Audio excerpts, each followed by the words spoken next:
On this episode of Still Loading, the Game Boy Advance was cool.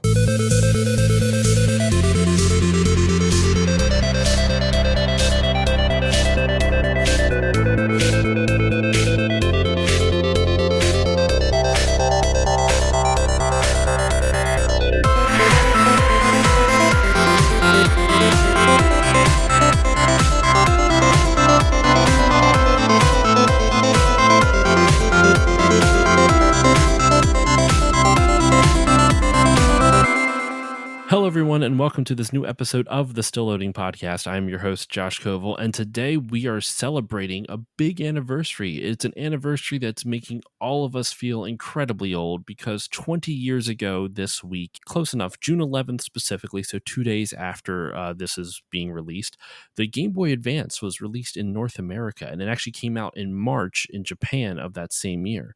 So 20 years ago, it makes me feel super old, but I don't want to feel old alone. So this week, I have my friends Mike and Neil from the GameCube Was Cool podcast. Guys, say hello. Hello there. Thank you for having us on the show again, Josh. We really appreciate coming back to talk about a console that we don't traditionally talk about on podcasts, at least. Well, we talk about it, but it's usually we lament the fact that it was so poorly used with the with the GameCube. So yeah. Well, I mean, it was a match made in heaven to have you guys back on because this is one of the first handhelds to really interact with a home console. And since you guys specialize in the GameCube, and this was pretty much the same era, though, I was thinking about this because didn't the DS come out in like 2004, right? So this really only had like 3 years in the limelight before the DS came out, right? Yeah, the DS came out in 2005. So 2005. I mean, still, that's not a lot of time in the limelight. And also, the Advance SP came out in 2003, which was just like the perfect way to play a Game Boy, really.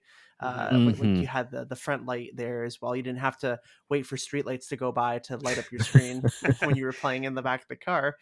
So, yeah, you're right. It was such a short time, but it's funny when I was doing some research for this episode, I forgot how short of a time it was. Those 2 years that I played the Game Boy Advance, those felt like decades to me when I was a kid.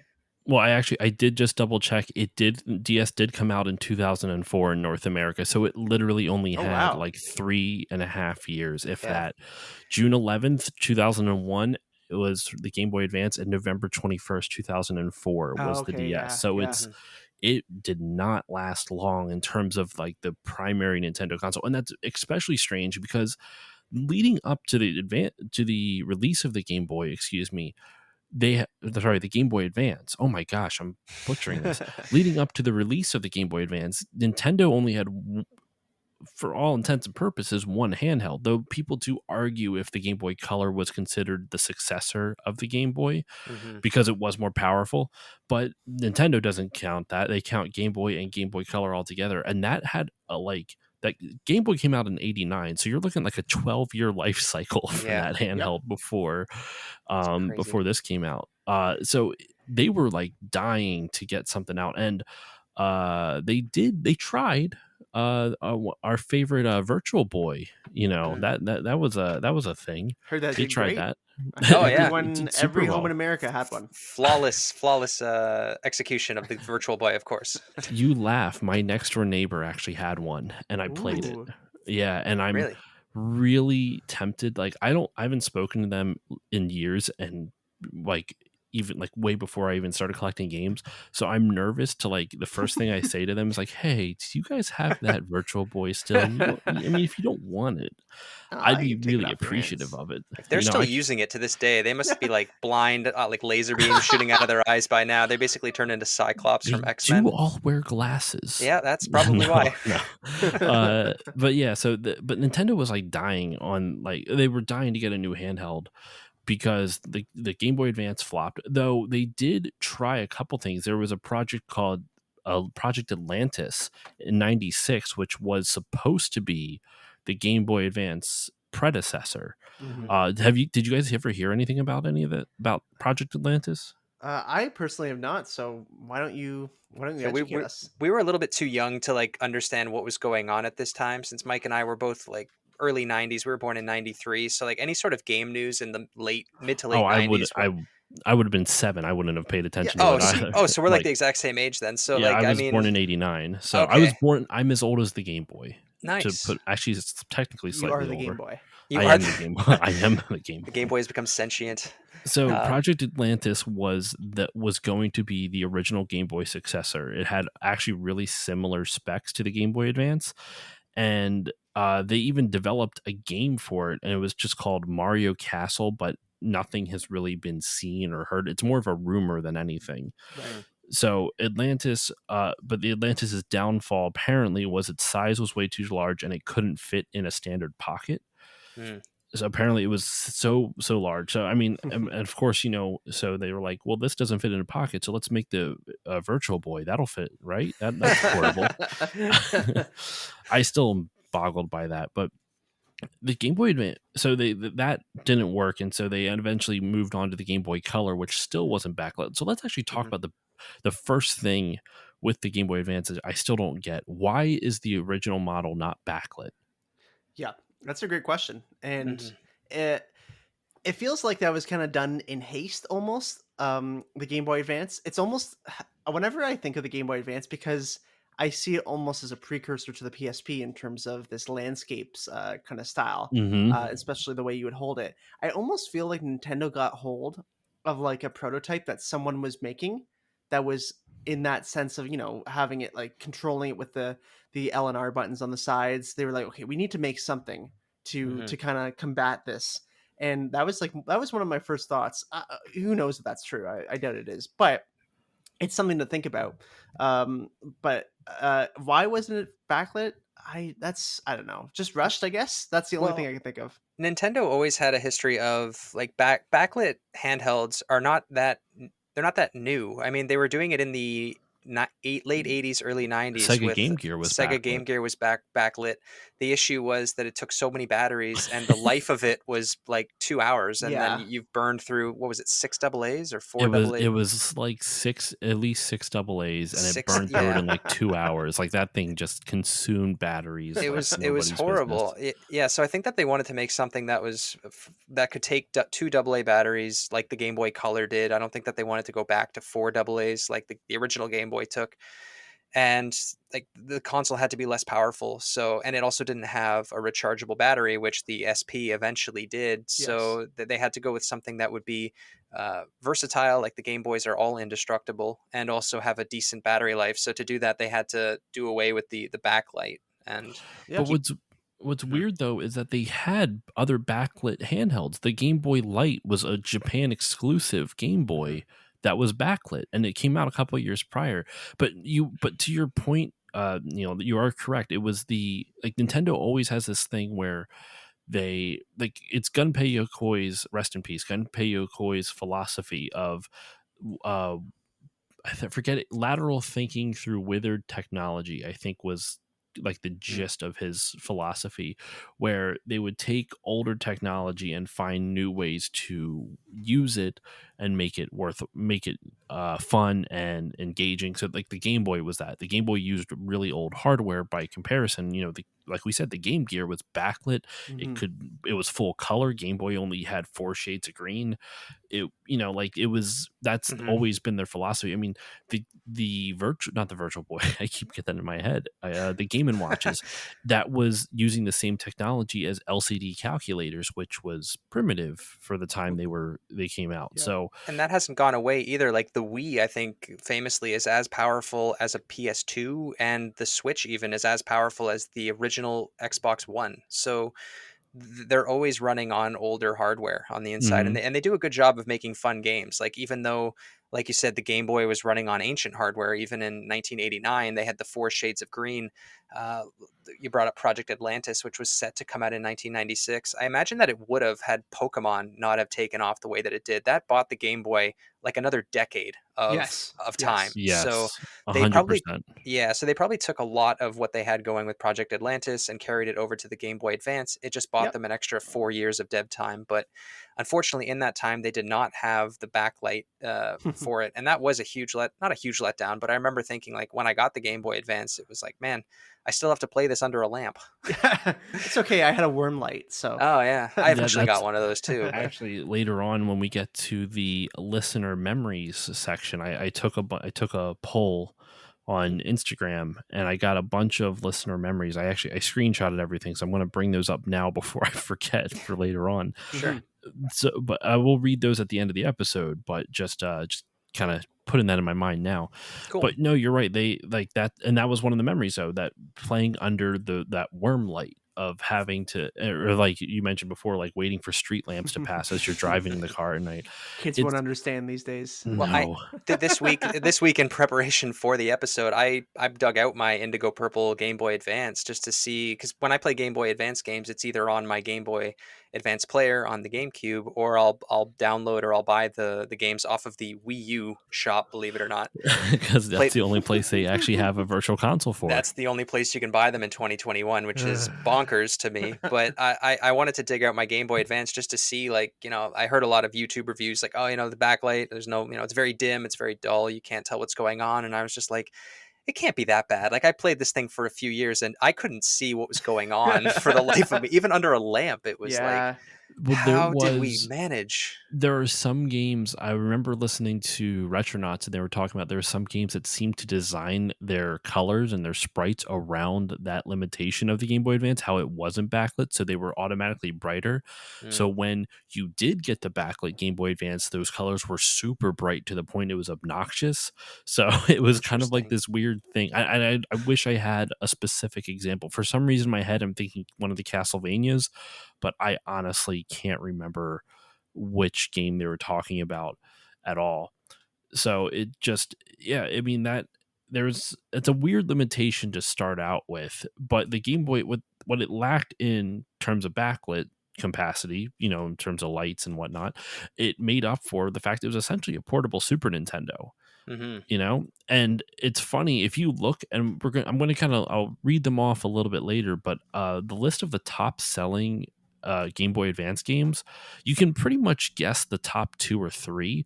But what's surprising, in the top 10, there's 1, 2, 3, 4, 5, 6, 7 of the top 10 games are just ports of previous games, of ports of Super Nintendo or NES or other games that were already released on other consoles. 7 in the top 10, like, that's crazy to think about.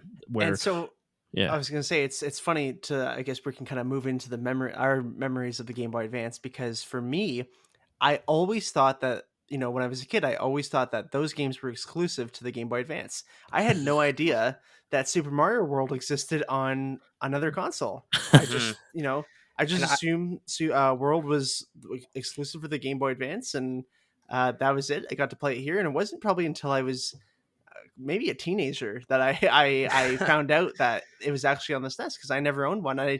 Neil had a SNES, but we very rarely played it. No, I mean, I was going to say the exact opposite of Mike's experience, because by the time we had the Game Boy Advance and, the games were coming out, I had the SNES and I had Super Mario World. I had Link to the Past. I had Yoshi's Island. Like, I didn't need to play them again. So when the Mario games that came out on the Game Boy Advance were all ports of games that I had already played, I almost felt like, not cheated, but just like I didn't need them again, and I didn't have money, obviously. So there's no other way to, there's no incentive for me to buy those games. But it is funny to think that, there were people like Mike who didn't have the SNES, and this is how they experienced those games. Yeah, and I'd probably argue that, I mean, I'm biased, but I think there's a lot of people like me who experience these games for the first time on the Game Boy Advance, just judging by the sales.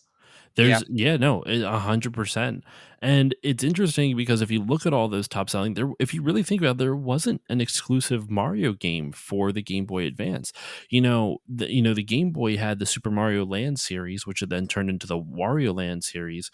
But it's still, it had Super Mario Land. That was a Mario title. There was no original Mario title for the GBA. There was all ports of other Mario games.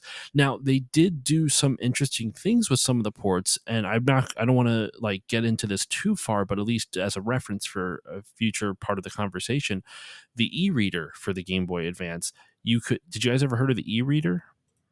No. Oh yeah. Oh, Okay. really? What is it? Oh, we talked about it on one of our We podcasts. Yeah, that's right. we talked about it on the Animal Crossing episode. It's That's the right. cards that you could Yes. download. You could Okay. download Yes, video that's what it other is. NES I games remember on this it, now. right? So some of the cards, you could get additional levels in some of the Mario games. Right. So there was Mm-hmm. new content. There was new Mario content, but it was kind of hidden behind this very almost like old school style of DLC or paywall. Yes. You know, Yeah. it's kind of messed up to think about because that means that all that content was on the game already, right? Like Mhm. unless it literally read unless it literally like temporarily reprogrammed the cartridge by you swiping the card. I don't think it did. I mean, I don't know how it works. That technology was kind of mysterious to me, but it's weird to think that they incorporated that probably on the cartridge already, and you just had to swipe a card to activate it, which is kind of weird. It's kind of Mm-hmm. scummy in my opinion, but maybe I'm Yeah. misunderstanding the technology because when I did read into it, it mentioned how some cards you'd have to swipe multiple times because not because it wasn't reading, but because it had to get more bits of the data every time or something like that. Maybe I Maybe. misread that, but I didn't really ever understand how that tech worked. A lot of the Game Boy Advance peripherals I missed because they weren't interesting. They were also complicated even for the time. It's just funny that DLC, like in the I'm gonna say early 2010s, DLC was very highly criticized for basically taking elements out of finished product and then selling it for $5 horse skins or yep. whatever it was, or extra levels or whatever the heck it was. I don't remember now. Like, it's so funny that we don't even remember what we were mad about. But in the 2000s, Nintendo was literally taking parts out of the game and then putting it behind this price scanner device that you could attach to the Game Boy Advance, which I didn't know anybody that owned this thing. I'm not sure how well it sold or what. I know that it was, like Mike and I said there, it was big, or at least it seemed like that the biggest reason to have it was also for Animal Crossing on GameCube. There was a lot of cross functionality between Animal Crossing on GameCube and the Game Boy Advance. Yeah, and that was one of the coolest parts about it was that you could, especially like what the Zelda Four Swords, that you could hook up four different Game Boy Advances to, or either with a link cable or maybe three into into the GameCube, excuse me, and you could play like co-op with that. Yeah, it Yeah, wasn't. Oh, sorry. but Go ahead, Mike. yeah, you could, but see, I argue that that's stupid because because the same. This is the same issue that comes for Crystal Chronicles, and we had some friends on the show to talk about that because Neil and I had never really played Crystal Chronicles before, because we're not really RPG guys, Hmm. and we didn't realize that the multiplayer aspect of Crystal Chronicles is very, very good and a really good part of the game. But it was basically locked behind the fact that everyone had to have Game Boy Advances and the cables to Hmm. go and play this game, where you could have just as easily had the GameCube controller and use that. Like it's that stuff like that always makes me angry. Yeah, the Game Boy Advance link cable is one of the most interesting things that Mike and I like to talk about on our show. Whenever we get a game that pops up that's compatible, we like to try and see if it's a good use of the tech, or if it's bad, or if it's a waste, or if it's annoying to use. And Crystal Chronicles is one of those games that's bad. But there are a couple of good examples of how it was Hmm. used. One of the ones that I don't think that we actually covered on the show, our show, was when we covered Dakar 2, which is like a drag racing game across the desert. Okay. You can play by hooking up your Game Boy Advance to the GameCube with your copy of Dakar 2. It allows you to play an unreleased Game Boy Advance beta version of Dakar 2, which was never Hmm. released. So Oh, yeah, we yeah, it didn't was talk about that.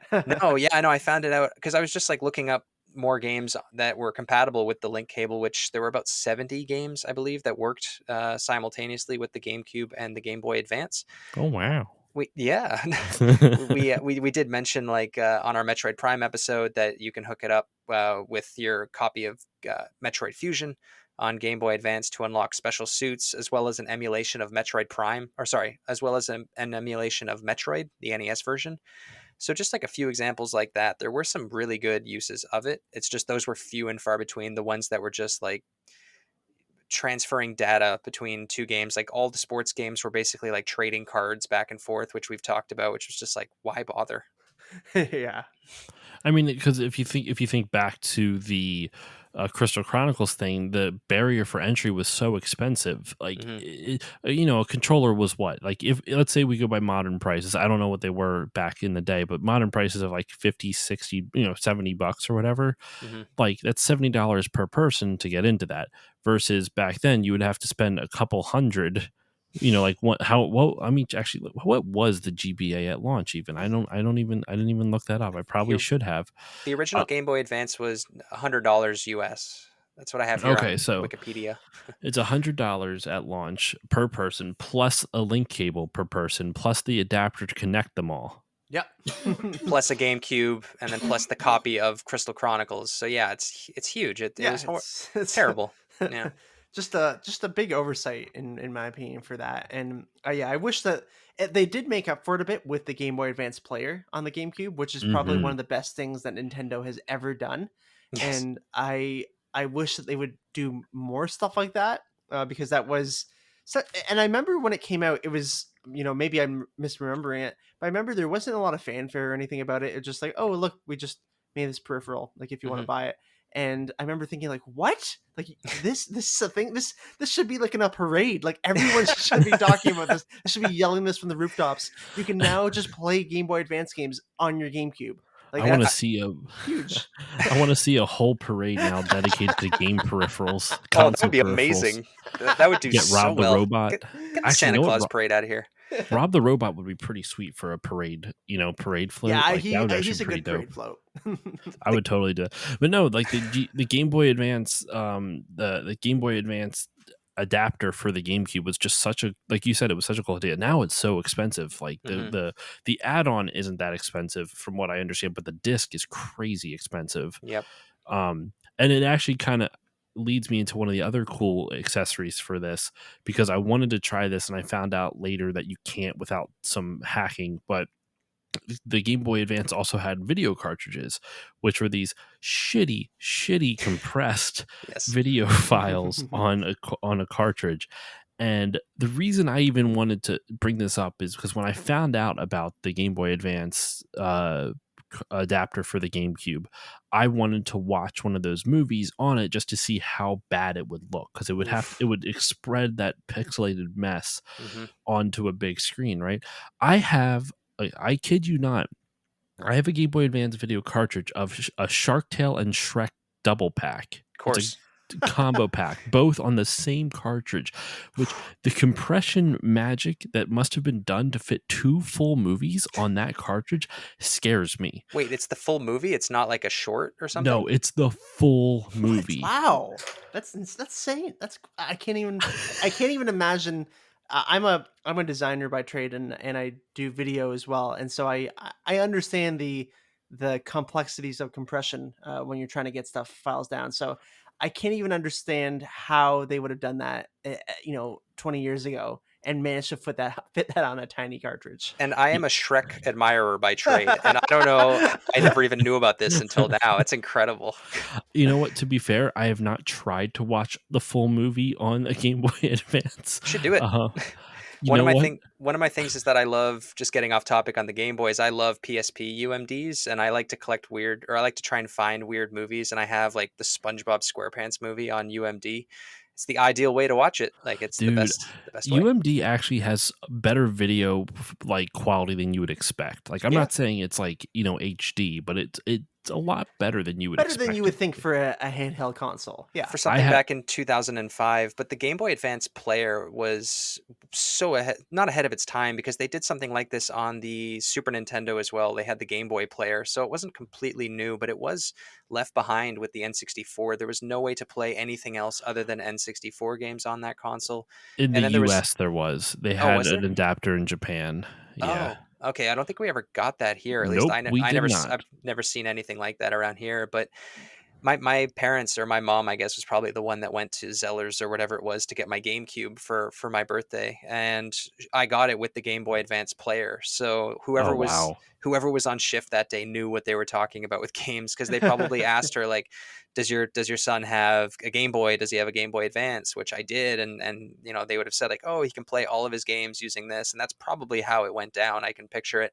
But it's an incredible thing that it also worked with Game Boy and Game Boy Color games. So right away, if you just bought this with your GameCube, you have access to, if you have the cartridges, up to 3,000 games between those 3 consoles alone, Mm-hmm. Wow. which is insane to think. And they all work. Like, I've played Game Boy Color, Game Boy Yeah. Advance games on this thing, and I've never come across one that doesn't work. Actually, some of the games work better because you now have a joystick with the GameCube controller, which, of course, the Game Boy Advance does not. That's true. I never even thought of it that way. You're right. Mm-hmm. And it was such like, I don't think it can be understated or overstated, excuse me, how important that was, because I was just like, my neighbor, my one of my childhood friends who lived down the road from me, he had it, and I just thought it was like the coolest thing. And you just don't see that level of compatibility anymore. Nintendo kind of did it with its handhelds, because the DS could play GBA games, and then the 3DS could play DS and 3DS games, but that pretty much stopped with the Switch, because that's their now handheld. But it actually, kind of in thinking of the eras of Nintendo with their handhelds, Game Boy Advance, and definitely to a stronger extent DS, but it was an era of Nintendo where their home consoles were not doing well at all, so they needed their handheld market to keep them afloat. Mm-hmm. The 3DS kept them afloat during the Wii U era by a large margin. Yes. And I mean, don't get me wrong, the Wii U sold awfully, but sadly the GameCube did not sell that many more units than the Wii U. It still outsold it, but not nearly as much. So It the was a failure. GBA, Yeah, it was. we're not afraid to admit that the GameCube was a failure. We know it. But the Game Boy Advance, definitely, like you said, Josh, it did save it. It sold over 80 million units. So plus the software for the game, like the Pokemon games were selling like gangbusters, which kept, like you said, like since the GameCube, even since the N64, up until the Switch, it was the handhelds that were Nintendo's bread and butter. Well, we. And oh, sorry, that's right. I always forget. Yeah, I always the forget that Wii sold like crazy. Yeah, I guess it did. Other than that, yeah, I know the Wii has like such a interesting history now, because it's like it's funny. Like, I started collecting for it, like not hardcore, but like picking up games here and there, because I wrote the Wii off after it had only like Nintendo first party stuff that was interesting. It didn't have a lot of third party stuff, but the Wii has a lot better of a library than you think it would. But at the same time, it's not always the most fun, and I feel like it's not necessarily the same for the GameCube. I feel like the GameCube was a much better library than it's given credit for. That, like I've said on your podcast a bunch of times. But it is, at the same time, it was filled with mostly Nintendo first party. Like, the big titles were the Nintendo first party things. So where Nintendo got its third party devs back was with the Game Boy Advance. I mean, Konami released a bunch of Castlevanias for it. Like, even just going down some of the top selling, besides the Pokemon games, which obviously are number one, are in the top slots, you still have Castlevania. You have Kirby is first party. I keep forgetting it. Why is Finding Nemo number 17? I know, right? Finding Nemo. But Final Fantasy Tactics, Golden Sun, Yu-Gi-Oh. Like, there was other popular games that were not Nintendo first party games on the GBA, and there are some on the GameCube, but it's not nearly, I would argue it's not nearly to the extent that the GBA saw. The GBA had so many popular games that were not Nintendo owned. Nintendo even gave some of their first party franchises like Zelda to other companies. Like Minish Cap was developed by Capcom, if I'm not mistaken, right? Yeah, it's developed by Capcom. Or Flagship. Yeah. But is Flagship part of Capcom? Yeah, it's yes, Capcom funded by Capcom. Yeah, so right after they made the 2 games on Game Boy Color, the Oracle of Ages and Oracle of Seasons, they got put on making Minish Cap. So, and we haven't seen Capcom make a Zelda game since this one. And then there was also the Wario game as well, which I can't find it right now. But that game, I think, was also made by Intelligent Designs? Intelligent Systems, maybe? Intelligent Systems, that's the one who make... Now they make like Fire Emblem and Advance Wars and whatnot, but owned by Nintendo technically, I suppose. So that's not a good example, but I mean, and technically Pokemon is developed by Game Freak, but at the same time, it's like that's basically Nintendo. Same with Chunsoft. It's some of the Pokemon Mystery Dungeons, and they later spun off the Mystery Dungeon thing onto their own their own pretty much series. Like one of the there's a popular, I don't know about popular, but there's a game in the series called Sheeran the Wanderer, which is like a roguelite, I believe. It's a roguelite game, and now Retronauts has talked about that, and that's apparently a very popular series. It started out as like Mystery Dungeon Sheeran the Wanderer, and now it's just a Sheeran the Wanderer series. So Mystery Dungeon by Toonsoft has really taken off as well. Also, like let's kind of talk through some of the at least the top 10. We'll list some of the top 10 and then just some hits from there. Sure. But you have the number one, no surprise, Pokemon Ruby and Sapphire, which sold a combined 16 million units. Jeez. If you think about that, that's almost a 20. That's just shot. That's like a 20% attach rate, basically. Yep. Like, that's crazy. It's wild. Then right below that, Pokemon Fire Red and Leaf Green, and then below that, Pokemon Emerald.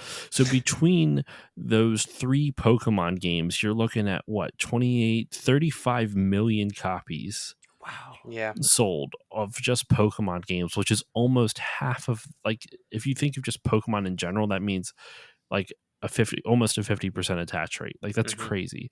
And then no surprise, the next one underneath it is a Mario Kart game, Mario Kart Super Circuit. Those games sell surprisingly high. Like, you ever look at like a list of some of the top selling games of all time? Well, maybe not so much now because there's been a lot, like GTA and like Minecraft has overtaken a lot of that stuff. But like in terms of the top selling Nintendo games of all time, Mario Kart for some reason just consistently outsells everything. It's crazy. Last three home consoles for Nintendo are the number one game is Mario Kart. We got Mario Kart Mario Kart Wii on the Wii, Mario Kart 8 on the Wii U, and Mario Kart 8 Deluxe on the Switch. Those are the number one for each of those consoles, and I'm sure Mario Kart 9, whenever that comes out, will be the number one on whatever console it comes out on. What's the number one selling for GameCube? Do you guys know? It's Melee. Melee. Okay, that's not surprising. But Double Dash, I believe, is second. Once again, just right up there.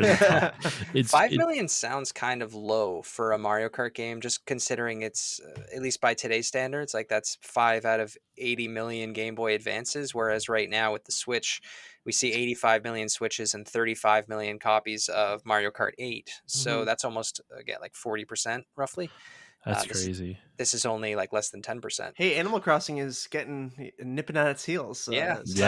That could be a whole other thing. But, and Mario Kart Super Circuit is also a secret Super NES port where you can unlock the original Super Mario Kart game if you beat all of the cups. Yeah, so that's actually a port in disguise where you can unlock the original game as well. So I've never played the Super Circuit. Neil, how is it? You know my thoughts on Mario Kart SNES, so we can go. I guess, Josh, did you want to go a little bit more into the games later after we go through this list of the top 10, like Mike and my favorite games on the console? Or we'll go over that after the list of top 10. But real quick, before we go into that, I was just thinking, just one thing I forgot to mention with the peripherals and add-ons. I mean, there was a bunch we didn't mention, but and we can always like cover those specifically. But I just want to. Actually, I kind of covered all the ones that I really wanted to. We talked about the link cable. We talked about the e-reader. We talked about the advanced video. And then, of course, the Game Boy Advance player for the GameCube.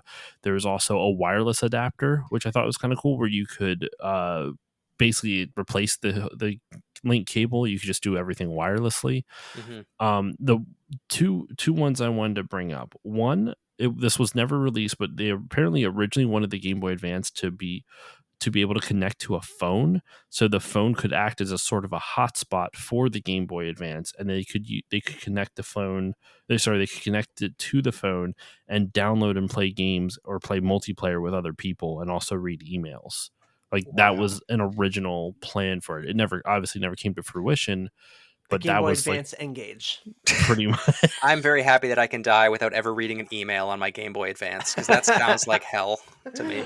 Now, there's a handful of unofficial add-ons. There's Afterburner, which I've never heard about. I'm like only actually one of these, I'm looking at this on Wikipedia, only one of these I had heard prior to reading this. Afterburner is an internal front lighting system. So it was basically just to backlight everything, or front light, I guess, technically. It front lit the screen. Wormcam, it was just a camera. I don't really care that much about it. But the one that really interested me was the Gluco Boy. Yes. And it was a blood glucose monitor that had built-in games, and it was supposed to help kids with diabetes check their glucose levels. I think that's cool. I think it's really cool. It's a really neat peripheral for the Game Boy Advance. I mean, they've never gone back to anything like that since that I can think of. I mean, I know that they've had like fitness apps and like Ring Fit Adventure seems to be doing pretty well on Switch, but nothing like testing, because you scored points. I think it came with like a gamified, basically checking your blood sugar. Mm-hmm. Which is, yeah, it's like, what a interesting idea. I mean, it's cool, but at the same time, it's like, I just don't know how much they could.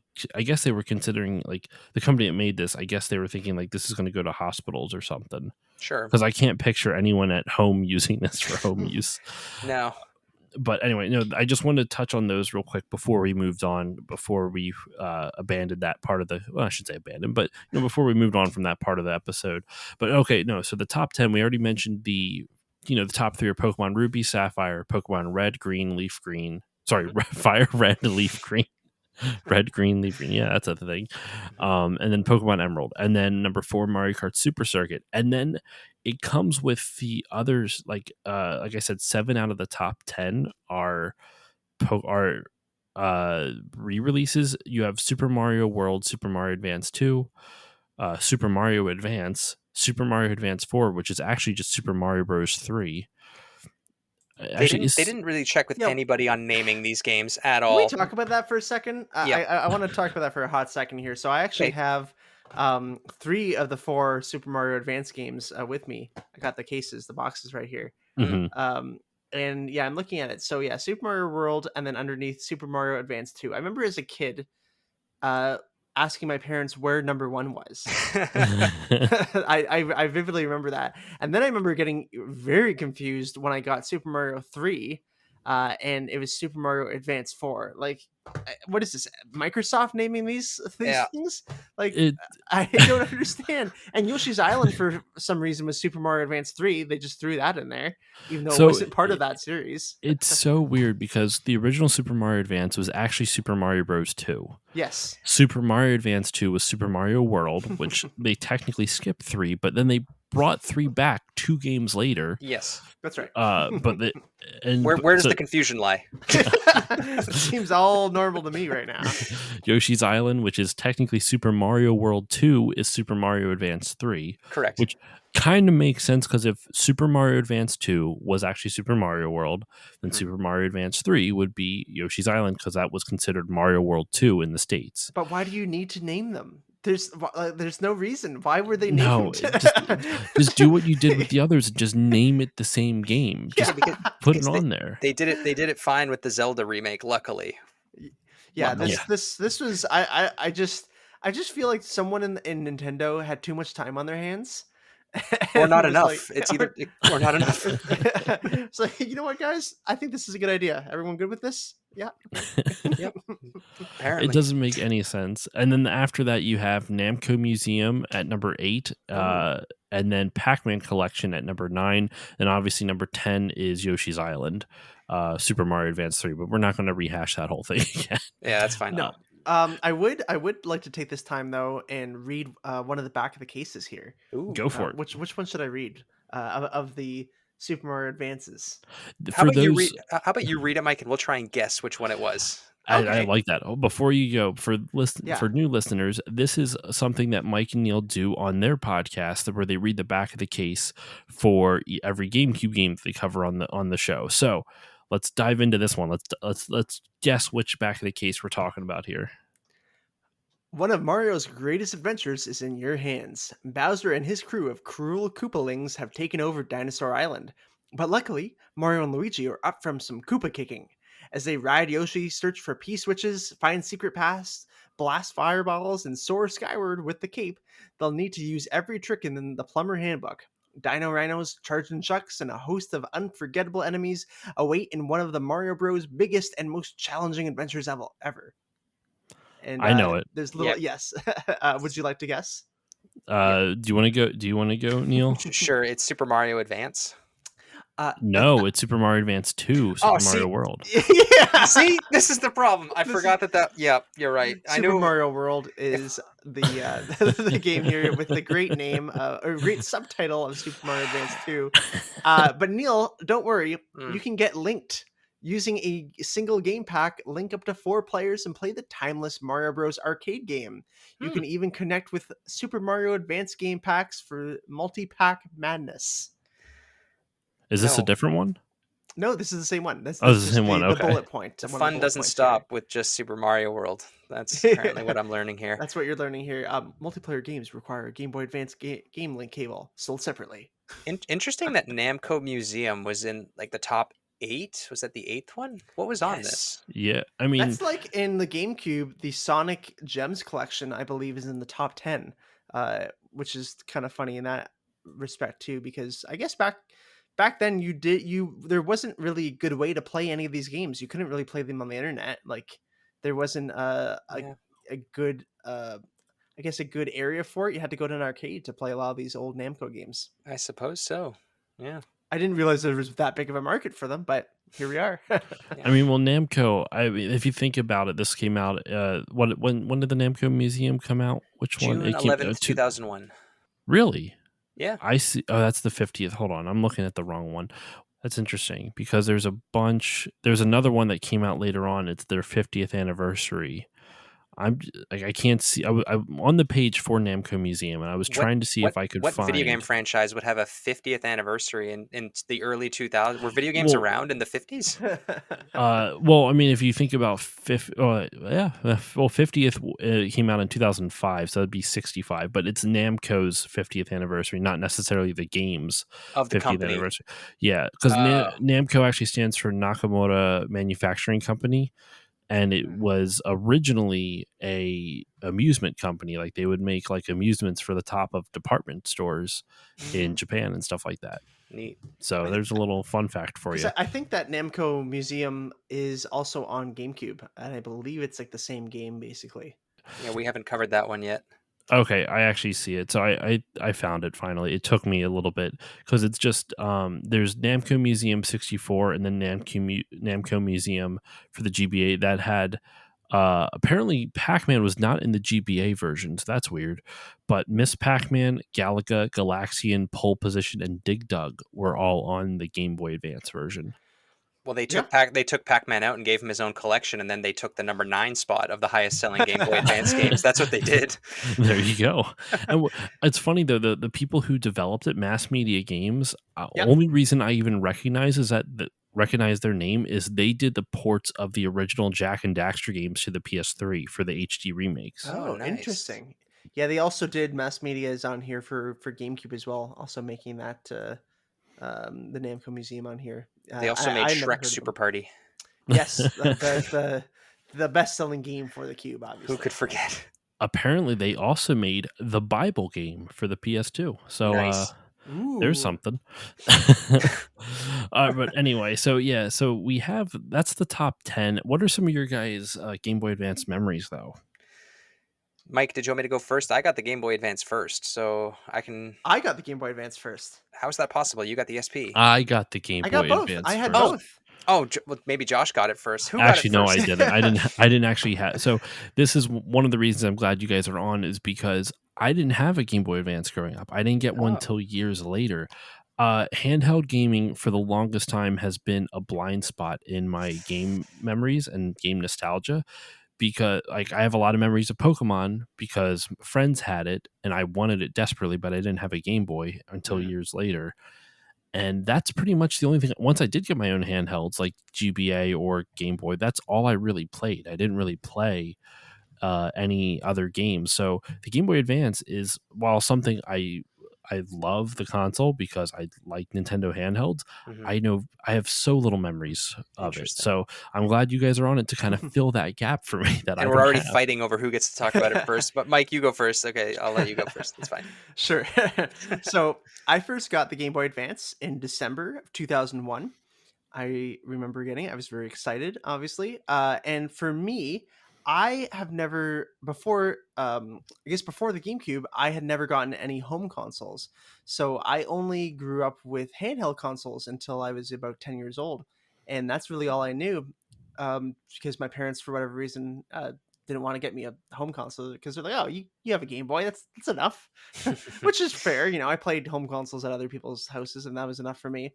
And I had the Game Boy Color before the Game Boy Advance, and so when I got the Game Boy Advance in Christmas 2001, I was very excited because it seemed like a whole new console to me. Really, it looked different. I could hold it much like I mean, easier. it was a whole new console. Yeah. It had different buttons. There was an L and an R. I was like, whoa, what's this? Triggers. Triggers.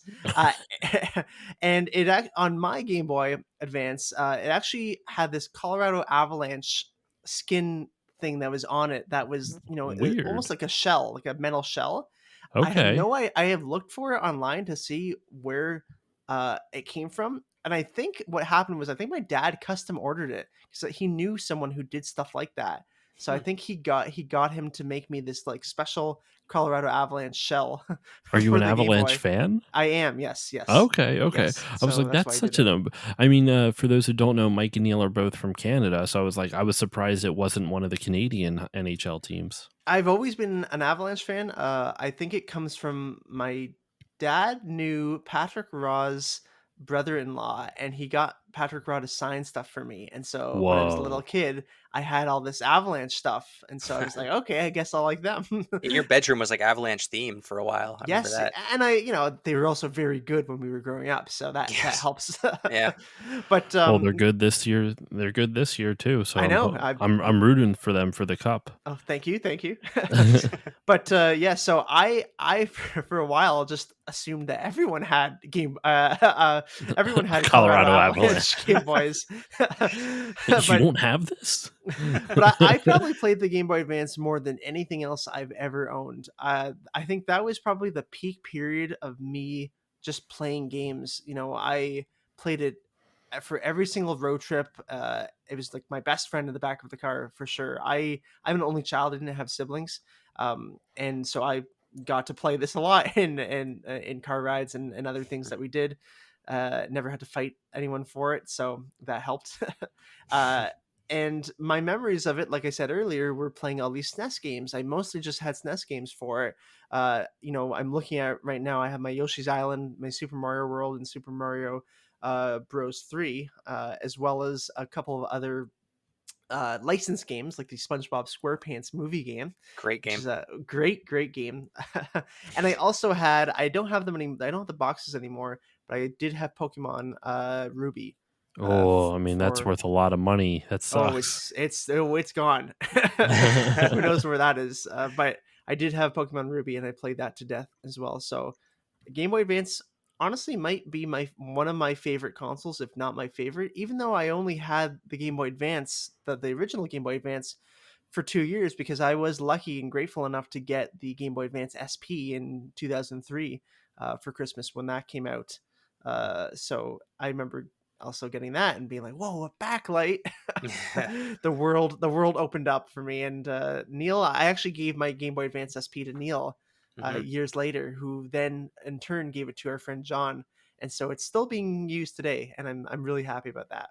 Yeah, why did we give it to John? I remember he needed it for a game that he wanted to play, and I had no use for it anymore. So there was something behind that. I forget. He really wanted it, and then for Christmas, and we're like, okay, sure. And then for Christmas, you asked me, you're like, can I give it away? Right. Well, I have the Game Boy Advance player. I have a DS. What's the DS that is it Lite? The DS that can play? I guess they all can. Yeah, I don't know. The DS Lite and the original DS could play GBA games as well. I think it's when it got to the DSi is when it couldn't. Okay, I have a DS Lite, which I got from like a Value Village, which is kind of like a thrift store in Canada, and I think I bought it for like $15. So I had that. So I gave John the group Game Boy Advance SP. that was a good day. But yeah, that's basically my best memories of it, and I think it's funny because Neil kind of has very different memories of the Game Boy Advance. Yeah, a little bit. Actually, I didn't know that you got yours in 2001, Mike, because I also got mine for Christmas in 2001. I was. I also got mine for hour? Christmas. What hour did you get it? Because What hour? Oh man! Wait, Josh, did you get? Wait, Did when you did wake you up say at you This got is 6 yours? like a.m.? twins fighting who's older. I didn't get it till like years later. I was just messing around with you guys. I was just saying you guys are arguing like twins who was born earliest, like which hour. My Game Boy Advance was born earlier, Neil. I had the serial numbers is sooner than yours. Mike is a little bit more ancient than I am by a few months, but we do happen to celebrate Christmas on the same day every year. Wow. It's crazy how that works out. So I also got mine Christmas of 2001. I had to go back and really figure out when it was. For some reason, I couldn't remember if it was 2001 or 2002. My mom seemed to think it was 2001, which, Josh, thank you so much for reminding me that that's been 20 years since the Game Boy Advance came out. I didn't know that.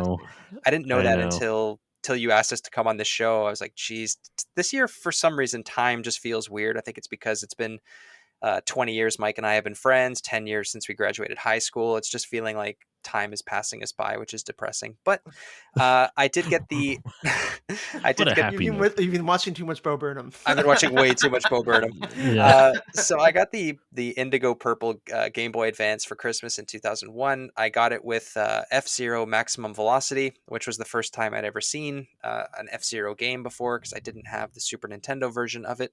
My sister, who wasn't really into video games, my brother and I were in the late 90s, early 2000s, thanks to Pokemon.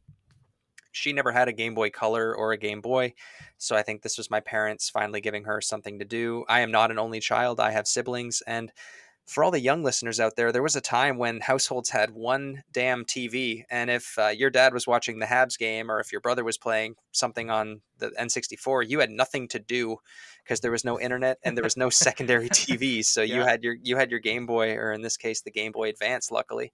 So my sister got a copy she got the translucent pink one, which was an interesting version of the Game Boy Advance. She got I've never it with, seen that. yeah, it's a really cool one. I don't know if it works anymore, but she got it with Donkey Kong Country on Game Boy Color. She didn't even get a Game Boy Advance game for it, which was funny. That is really funny. But hey, it worked, and we actually played that game a lot. That's a good version of Donkey Kong Country, in case you get a chance to play it. But, good to know. Yeah, but I mainly used the Game Boy Advance as a Game Boy Color player because I was still way into Pokemon when I got my Game Boy Advance, because I had only just got Pokemon Yellow maybe two or 3 years before that, Pokemon Blue and Red, a year or two after that, and then Silver and Gold were just coming out, so I was playing those on my Game Boy Advance, and I had Game Boy games like Tetris and Mario Land 2 and the 6 gold coins. Again, horrible naming convention there. So for me, the Game Boy Advance was very much a Game Boy Color and a Game Boy system that I played. And in this era, I was mainly asking for GameCube games because that was an awesome console that I got only about a year and a half or 2 years after getting the Game Boy Advance. So anytime Christmas or birthdays came around, you mainly had your choice of one game around those times. So I would usually ask for a GameCube game. So I didn't play a ton of Game Boy Advance games when I was a kid. It wasn't until I was in college, when Mike gave me his Game Boy Advance SP, that I went back and I was playing I was buying Game Boy Advance games on eBay, because in 2011 to 2013, they were relatively affordable. Like, I was buying Game Boy Advance games for $20 on eBay, and just going back this week to look at them, they're like my copy of Pokemon Emerald that I think I got for $20 or $30. It's now over $100, which is crazy. Even just loose cartridge. I'm just looking at it. Oh, that hurts me. I'm looking at it. I'm looking at it right now. There's a $76 one, 2 days left, 27 bids, and it's plus $20 shipping. So it's $100 all in Canadian, and there's still 2 days to go. I need to go on a rant. This fucking collector's market, man. And I'm a collector, so I'm part of the problem, which is making it even harder for me to admit this. It's why is a loose copy of Pokemon Emerald going for $70 to $100? They sold 7 million copies of that game. It's not hard to find. No. It's everywhere. They're freaking everywhere. It's not like or even Earthbound sold decently well. There are so many games that are stupid expensive for reasons, and it's just it doesn't make any sense why a copy is $100. I mean, I guess maybe the people who own it aren't willing to give it up. Maybe that's the reason, but it infuriates me that I might be part of it's the happening. I might be part of the problem there, Josh, because I'm not a huge fan of this is probably a controversial opinion. I'm not a huge fan of the third generation of Pokemon. Something about it just didn't stick with me. Yet a part of me doesn't want to sell my copy of Pokemon Emerald. I could, like, I'd happily give it away to someone or sell it to someone for, honestly, I would do it for $20. Like, I don't really care. I haven't touched it in, gosh, like 8 years now. I played it on, so I picked up a lot of my Game Boy Advance games, well, like I said, when I was in college, and one of them was Pokemon Emerald. I played it. I just Yeah. have a memory around it because I played it on the train when I was going to see Mike when he was in London, Ontario for school, and I played that on the train both there and back, which is a few hours. So I have that game tied to that memory of that trip going to go visit him in university. Aw. I love you, buddy. And I also picked up like Mario Kart Super Circuit, which we talked about there near the beginning, which I played on the bus in when I was going to school in Canada here in Toronto. I would go to school I'd leave the house at around 7 in the morning, and in the winter time, it's like -10 degrees or lower, like -15 some days. It's freezing, and I'd be sitting on the bus playing Mario Kart Super Circuit for no reason. Just it's just a fun game to play, and I was playing it on my Game Boy Advance SP backlit. It was just a great experience, and I for some reason, even though we went to college and university, and from 2011 to 2015, 2016, I have a lot of Game Boy Advance memories with that era because I was picking them up on eBay when they were relatively expensive, and I could not foresee that they were going to shoot up in price as much as they have. It's kind of a shame because the games, as much as they are great and as much as they are like, a throwback to the SNES days, I don't think that they're worth like $100 to play, especially since you can emulate a lot of these games pretty decently on PC for free. Or if you're like me, you can hook up your Wii U and buy them for like $8 or $9 a piece on the Wii U eShop. Yeah, it's not about playing them now. It's about collecting them. It's a collector's market nowadays. I guess, but It like doesn't matter whether it plays well or not anymore. I suppose, but I mean, like, even collectors, like, I'm a video game collector too, and Game Boy Advance games, I like playing them and I like buying them because they're perfect for car rides. The Game Boy Advance, all the models are perfect for fitting in a pocket or a backpack. You can forget about it. Like, it's just in there and it's light. It's perfect. But just displaying them on shelves, I've never found a good way to display my loose Game Boy game, any Game Boy. All those cartridges are sitting in like a bag that I think was for a camera. Well, I have nothing to store See, them I in still that have the look. boxes. You well, kept the I have boxes. some suggestions for you guys then. Okay. One, there is what I do to store mine is I actually get card sleeves. You know how like you have like the like what Mm. nine to a sleeve or whatever, Yep. 9 cards. I just put them in the sleeves and I put them in a binder. I have a binder of Game Boy and Game Boy Advance games. So you just open up the Yeah. binder, and then technically, if you wanted to, you could leave that binder open, prop it up on a stand, and have it like a display stand. You know, like a catalog you would see at a store or something like that. I suppose I, so. s- I sent Josh a picture of my of my cases. Show off. For a while there, I stored mine in a, I don't know what happened to it. I had like a, do you know the After Eights? They're like a mint chocolate wafer. No, I've Do never they heard have of those them. in the States, Yeah, they Josh? do. Okay. After 8. Yeah. After Mike, yeah, Mike knows what they are. They're basically like these square mint wafer things. You They're know they're what you Mhm. know what it is if you saw it. maybe it might be a Canadian thing. I don't know. It's not. But It's American. oh, okay. But anyway, I used to store my games in that because it was like this long, thin metal tin that it was perfect for lining up Game Boy and Game Boy Advance cartridges. So I used to keep it in that. I have no idea where the box is now. I just keep them in a camera bag. So that's kind of the end of that, I I Well, like the suppose. After 8. Just pick the one out. Tasty. Don't eat it. the second half of my display topic, though, or my display suggestions are there is an Etsy store called Syncoplay, SYNCOPLAY,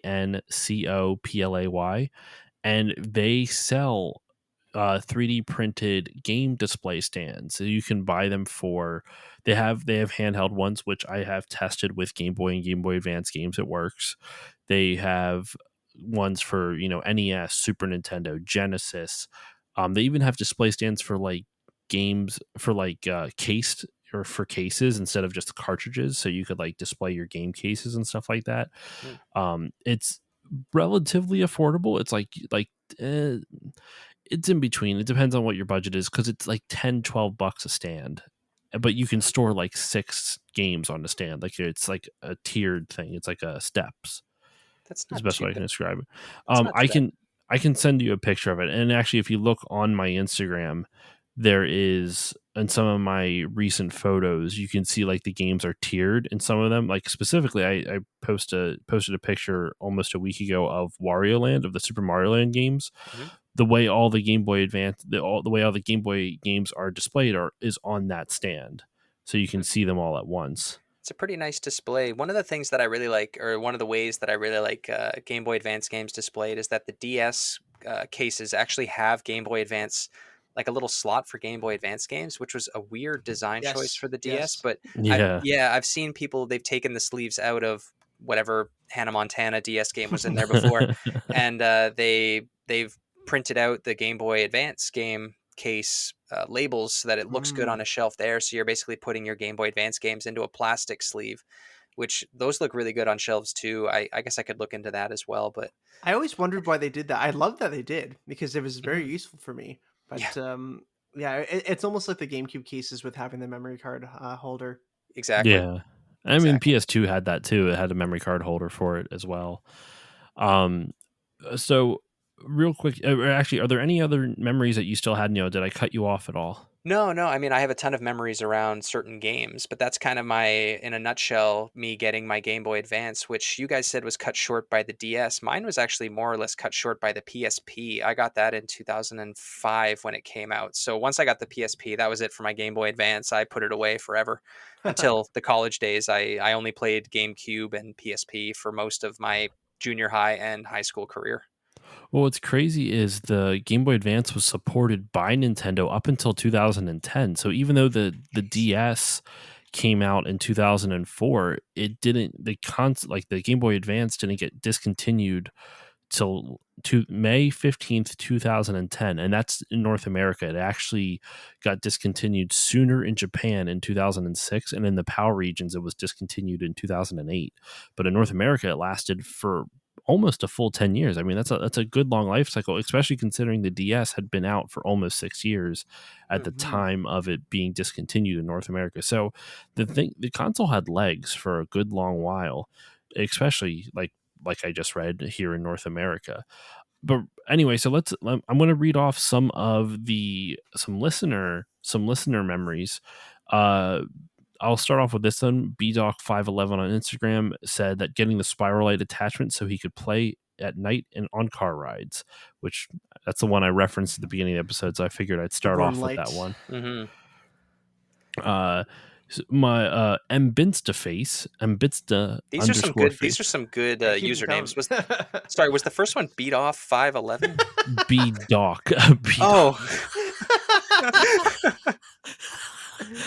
The funny thing is, I actually know B-Doc personally, so I'm going to tell him that we all thought it was beat off. I'm sorry, B-Doc. I heard Beat Off 511 and I wish that's what it was. My It'd be better my if it was Reddit name is 311. Caress Me Down 93 and it's the best Reddit name of all time. Caress me down. Caress me down. Sorry. Mbinstaface was wrote playing both Golden Suns, so underrated. Or sorry, so underrated. I can't yell because the So kid's asleep, but underrated. there was an exclamation point on that. And then he also sent another one and also racing people with the Pokemon Red and Blue remakes. And so I asked him specifically what he meant. I was like, I was like, do you mean Fire Red and Leaf Green? He goes, yeah, what they would do is him and a friend would start a new game at the same time and see how far they could get who could get the farthest the quickest. That's cool. Interesting. Zach from the Midwest Meltdown, he wrote absolutely dominating at Pokemon Gold, which is a Game Boy Color game, but I you mean, could you play it could on the play it. Yeah, GBA. yeah. So That's what I was doing. There's actually a picture of me in in our grade 12 yearbook. I'm playing a Game Boy Advance with Pokemon Yellow. Yes, It's that's right. a very grainy image because it was taken on a 2010 cell phone camera, but it does exist in physical form. Mhm. wait, it's in a yearbook photo. Is that what you Yeah, said? Not like the class photo. Like it's like me in the cafeteria. You know how Yeah, like you know. yearbooks have like That's action kind of shots. fantastic. Yeah, it's That's great. like I love in old movies when they have or when you see handheld game consoles in places you're not expecting them to. Hmm. One of my favorites is I'm a huge Jackie Chan fan, and in Rumble in the Bronx they have a Game Gear. but it doesn't have a cartridge in it. He just hands him this Game Gear with no game in it, and the kid's just having such a fun time playing it. Awesome. It's like the Vita in Last of Us 2. The final Vita owner gets killed. That's correct. Spoilers. And then, of course, there's actually where I first saw, believe it or not, Mario Kart Super Circuit on Game Boy Advance was. Do you guys remember The Mask with Jim Carrey? Yeah, of course. Do you remember the sequel, Son of the Mask, with I don't know who? I know it exists. I've never seen it. It's a classic, but the guy, I don't know his name, or I don't remember anything about this game, but he plays in the car while his wife is talking to him. He's playing Mario Kart Super Circuit on his Game Boy Advance SP, and that was the first time I ever saw a handheld Mario Kart game. Huh, very cool. Some other memories we got here. Actually, one of them kind of doubled up on Twitter and Instagram. The Side Questing Podcast. Shout out to the Side Questing Podcast. They're a big supporter of mine, and I think they shout out your stuff too, right? Yeah. The super nice guy who really is like super helpful. He always shouts out when he's listening to other podcasts, which I think is a really cool way of networking and just kind of making us all feel appreciated for all the random stuff we do. So he wrote, my GBA era was defined by Intelligent Systems, Advance Wars, and Fire Emblem series. So, Intelligent Systems designed all those. He says, so many hours spent playing these games on Game Boy Advance SP, still one of the best pieces of hardware to date. I would agree. I 100% agree. Intelligent Systems was doing incredible work for the Game Boy Advance. They also did, like we said before, Mario Kart Super Circuit and the Wario Land 4. I believe that was also Intelligent Systems as well.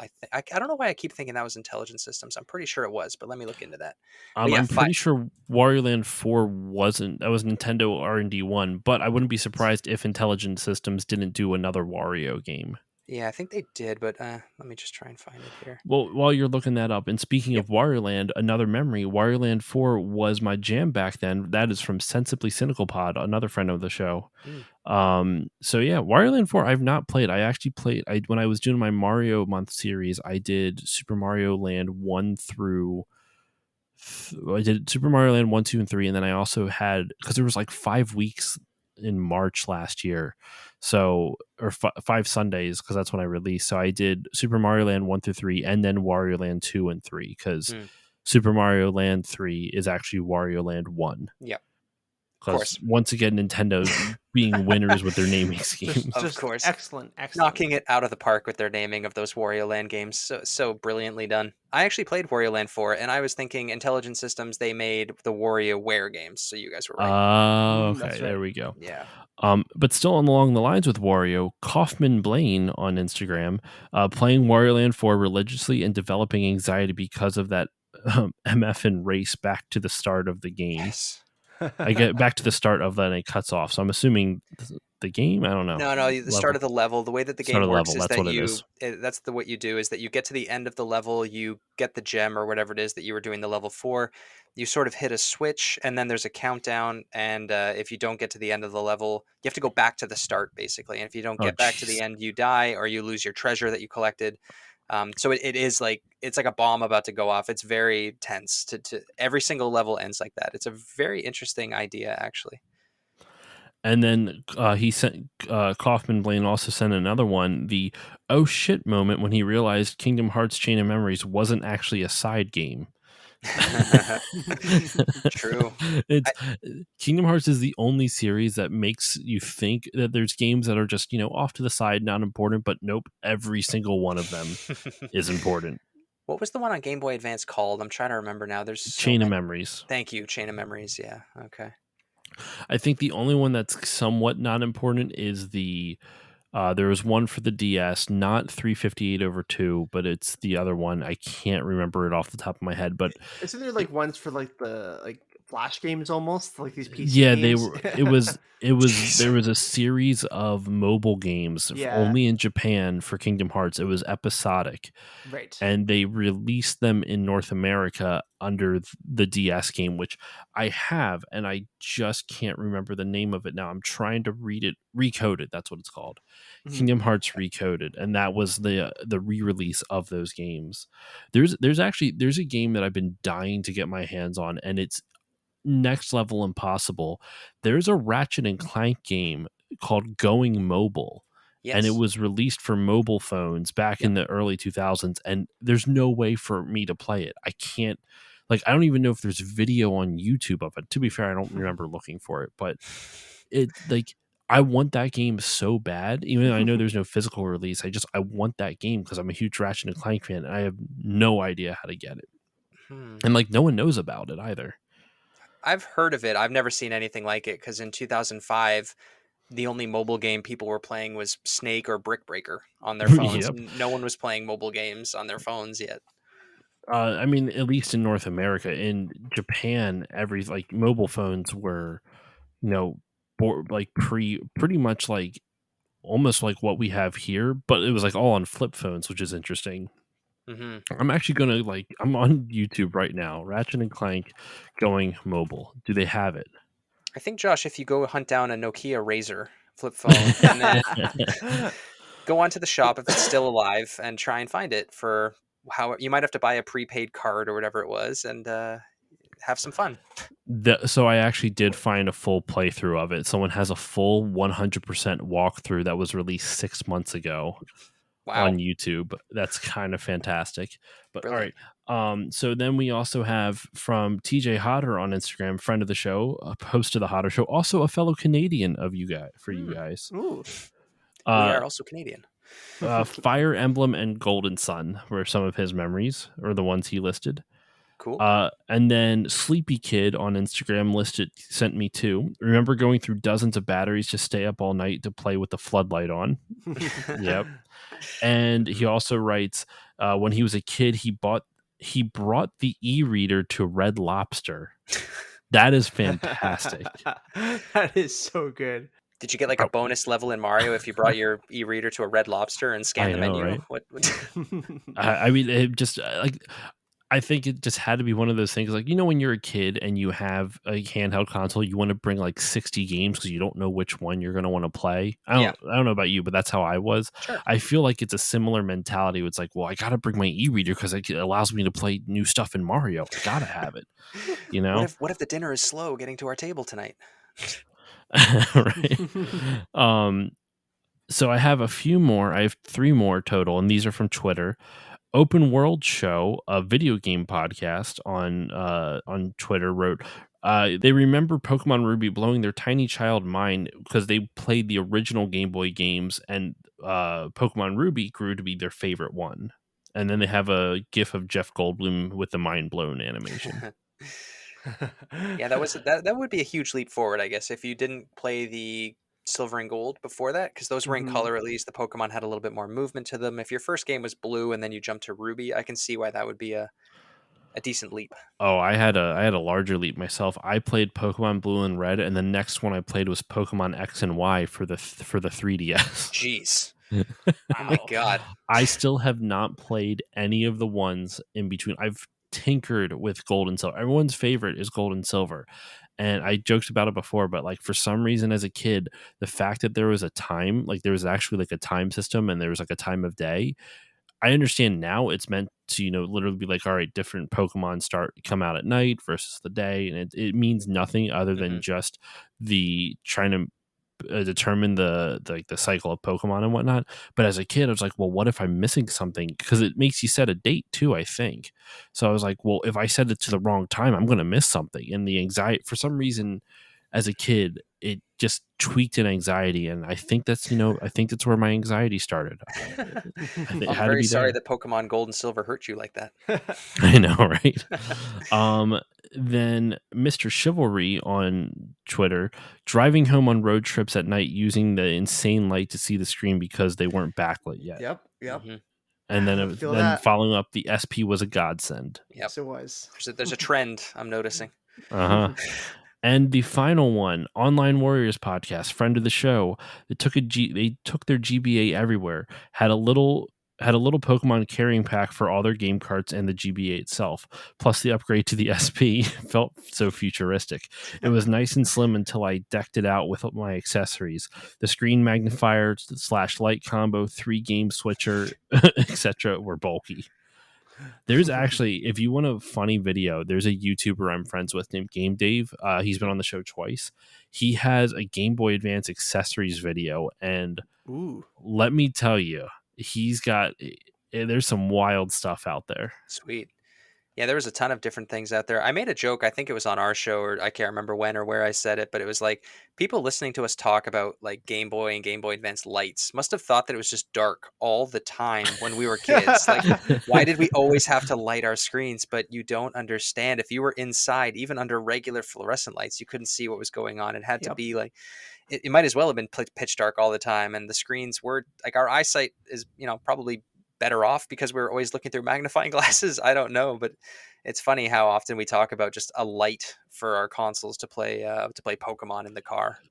I mean, you either needed a super well lit room, or you had to be playing under a lamp or out. Like, it's funny because, my parents would always be like, you need to go play outside. So I'd always I didn't have a Game Boy, but if I did, I would have snuck it outside because that was the best place to play during the day. Like, you would get the best lighting outside. So hell yeah, I'm going to go play outside. I'm going to play me some Pokemon outside. Gonna go play Finding Nemo on Game Boy Advance outside. I actually have that game.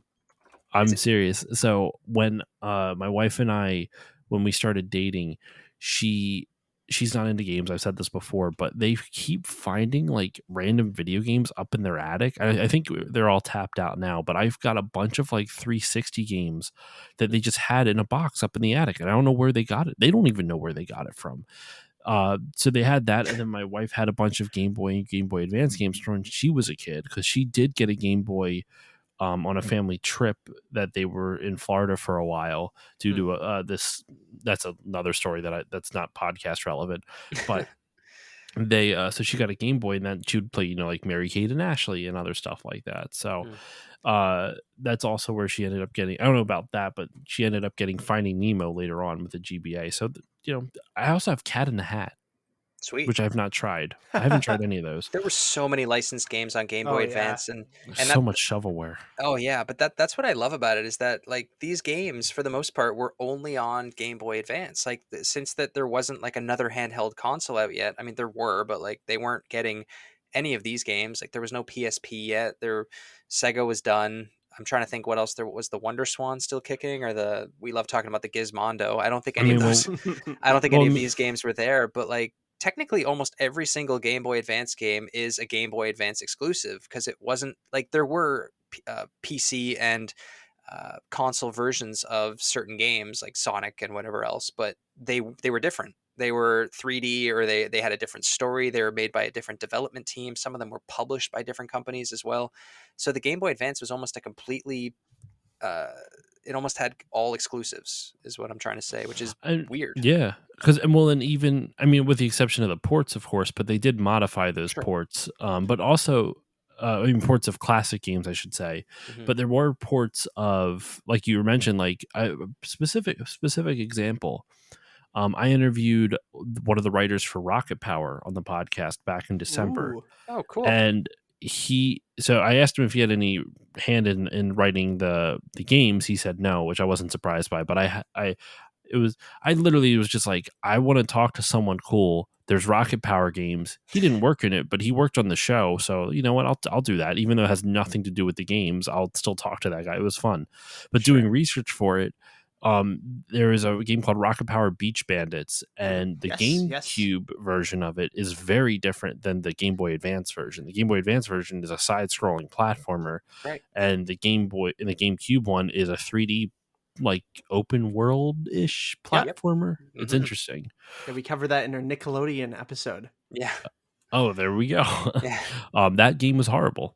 Yes, as were basically all those games. Yeah, it was good. It was good for our friend. I think Dan joined us for that episode to talk about Beach Bandits, and he liked the show. That was kind of the only reason why he had any touchstone to the game. But I don't think anybody played that game that didn't watch the show.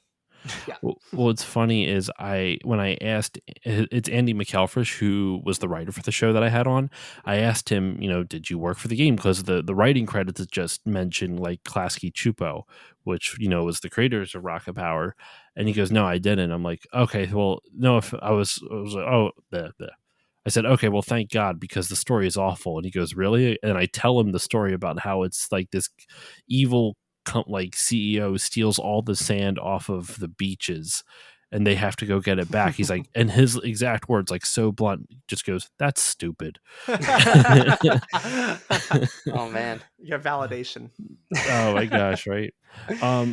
One last thing I wanted to say before we wrap this up is one thing I find fascinating about the Game Boy Advance library is the fact that there's ports of FPSs onto the Game Boy Advance. Nightfire has Here a we go. port, which I think you guys have talked about. Actually, I don't know. Is Nightfire an FPS on the? Yes, it Yep. is. It's a so. Let Neil take the floor here. He's Sure. got something to say. Sure thing, Josh. When you invited us onto the show a couple weeks ago, you said, I want to have you guys on to talk about some Game Boy Advance games. And I looked at my backlog of Game Boy Advance games that I haven't played yet, and I thought, okay, I can get most of these on my Wii U. I can download the Zelda Minish Cap and Wario World 4 and Metroid. But there's one game that I really want to play on Game Boy Advance that is not on the Wii U eShop, and that is 007 Nightfire, which is Mike and my our most treasured game that we've played together in the past 20 years, which we found out not too long ago that there's actually a Game Boy Advance version of it. It's an FPS, one of the few first-person shooters on the Game Boy Advance, which was released on March 18th, 2003. And I picked it up on eBay a couple weeks ago. I bought a loose version of it for $20, and my God, it's unplayable. Damn it. There is so much. For some reason, it's this weird fascination with FPSs. I actually looked up on YouTube to see if anyone else had talked about them, and unfortunately, there was. I thought I was going to be groundbreaking and talk about like FPS games on the Game Boy Advance. I thought it'd be cool, but there are YouTube videos covering the whole library of them. But I always found it interesting because there was Medal of Honor Underground got ported to the Game Boy Advance. That was a PS1 title, and it got ported to the Game Boy Advance, and it's a full FPS, but on the Game Boy Advance. And I'm just like, it doesn't work. The system was not meant for this. No. And I don't know why you're trying to force it. No, it doesn't. And I played it on my, I actually play most of my Game Boy Advance games on my DS Lite because it has a nice backlight. It's a smaller screen, but it's very crisp and it looks good and it's fairly comfortable to hold, I guess. But to play an FPS without a joystick is unbearable. And the Game Boy Advance, you have to make a lot of concessions because there's only 2 buttons plus the triggers. And the way that you aim in the game is not great. The way the draw distance is obviously horrible. There's only about 2 enemies on screen at a time. Obviously, it's going to be a much pared down version compared to what we love on GameCube and PS2. It's also out there on PlayStation 2 as well. But if you play the game on GameCube with the Game Boy Advance player, which I have, which I was doing today, it actually works okay because you have the joystick. Like I was playing it, it's fine, except the reload button is the select button, which the GameCube does not have, so you can't reload your guns.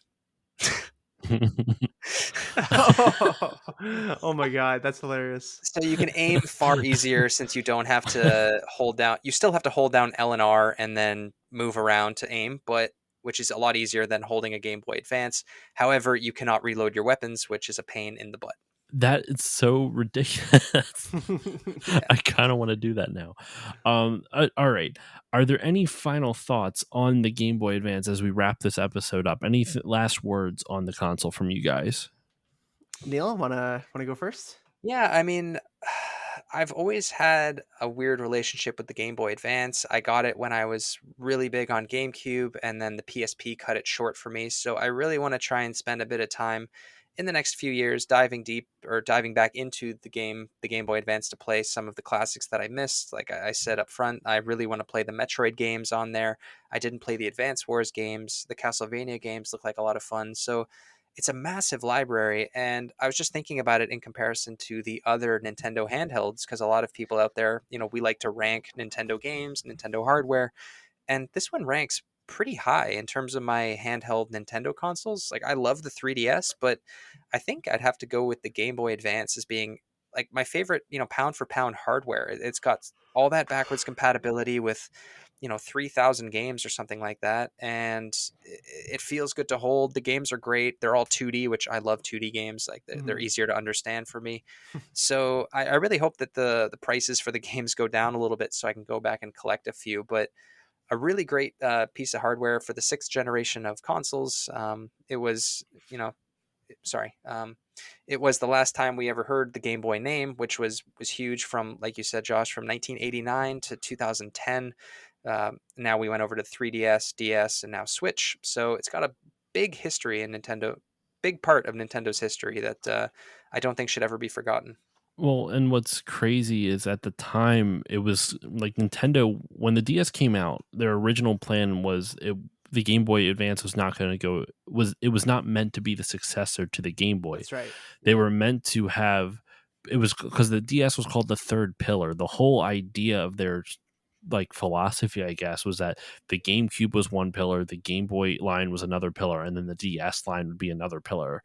Mm-hmm. Little did they know that like they pretty much just saturated the market and just killed their other. I mean, the GBA was not a failure by any means, but like it probably would have sold more units if they hadn't released the DS so shortly after the launch of, only 3 years after the launch of the GBA. Mm-hmm. And who knows? I mean, I wonder if how many developers took full advantage of the hardware, because by the end of a console's life cycle is when you can really see what a console can do, because devs have had so much time to figure out the ins and outs of it. So I wonder how many people got to take advantage of it, and if they did, how well those games sold, because at that time, the DS was out, so it probably hurt the sales of a lot of GBA games. Mm-hmm. Yeah. But anyway, Neil, what are your final thoughts? Mike, that was Neil. Mike's turn. God, I'm so sorry. Let me do that again. I can't do it again. Mike, what are your final thoughts? Well, I'd like to echo what Neil said, basically, and just the fact that you mean Mike?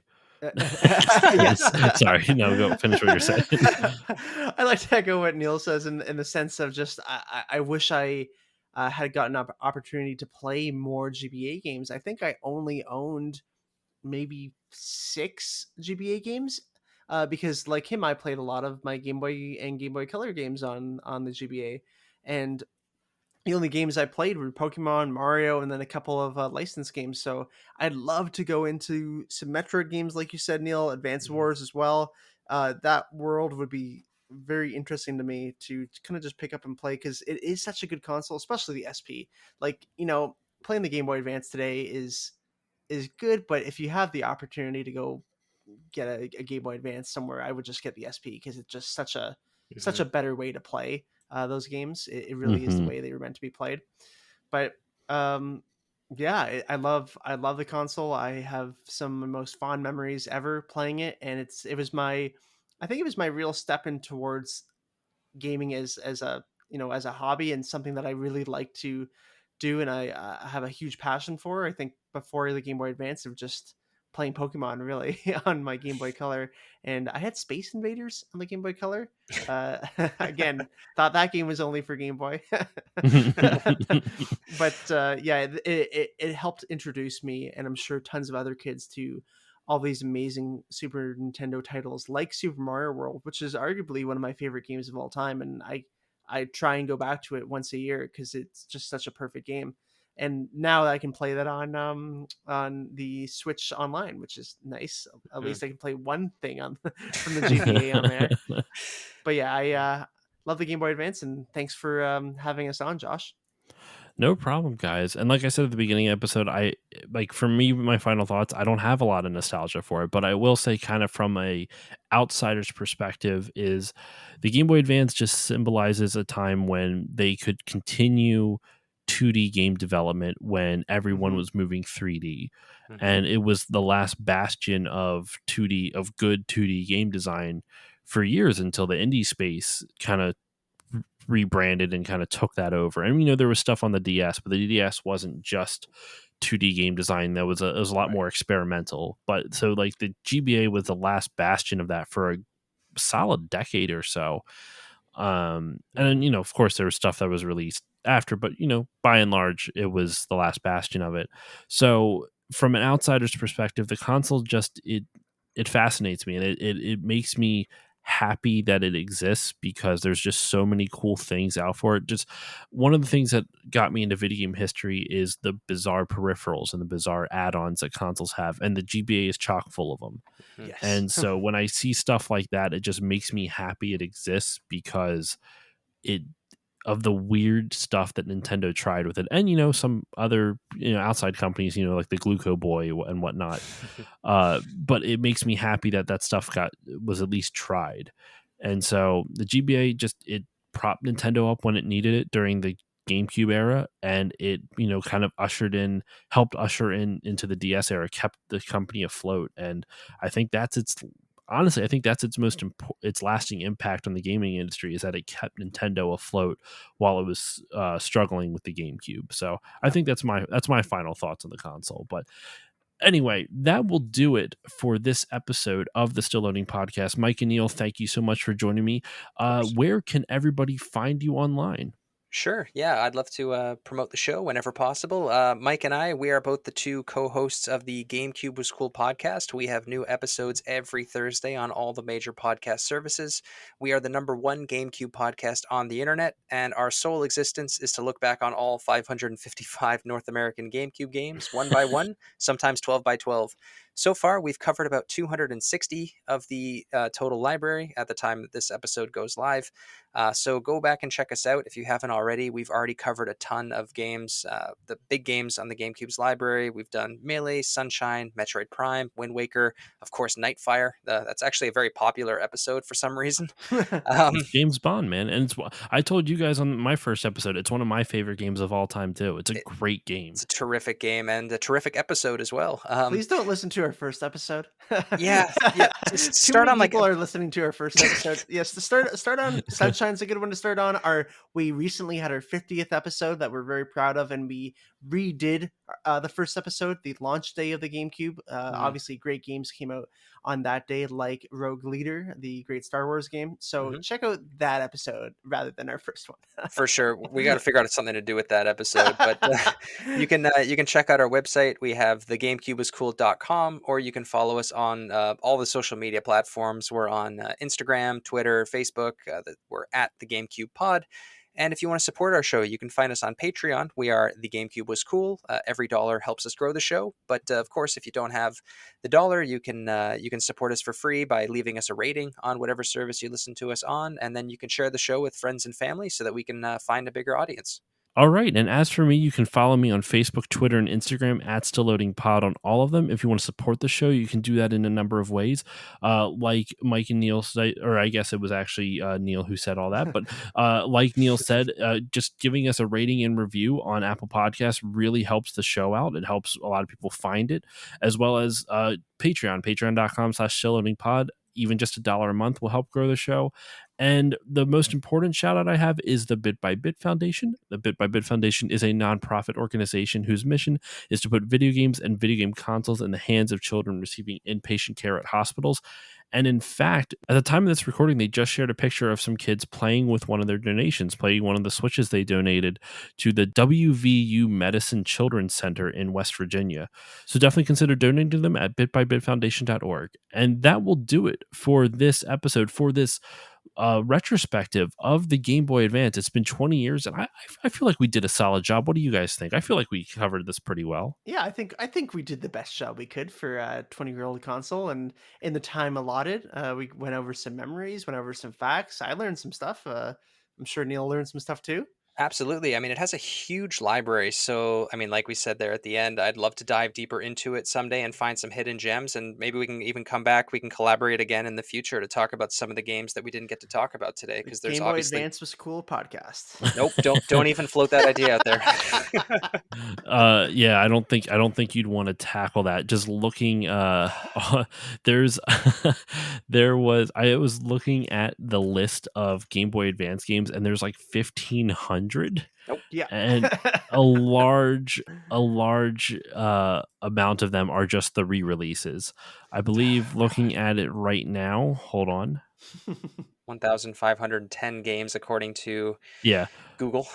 Yep, that's it. 1,510 games. Knock that out. So yeah, We could do that in a you're weekend. gonna have to go like 30 by 30. Yeah, no, we're creating. I think that we've created a little bit of a what's the word I'm looking for here? A reputation of doing complete libraries, even though we've only done one. Does not mean that we're going to do that for every single console. So stop asking. Have people actually really been like asking that? Are you going to do this one next? Yes. Oof, Yeah. oof. Yeah, we got to try and nip that in the butt before it gets too You far know, along. actually, you know what? You could do the Virtual Boy Was Cool and get it done literally in like one episode. Well, we want to do the Gizmondo Was Perfect. Cool first. Love it. But all right, that will wrap it up for this episode. Mike and Neil, thank you so much for joining me. Everyone, go check out the GameCube Was Cool podcast. So guys, yeah, thank you very much. Thank you for having us on. And I will see you all next time. See you later. Bye-bye.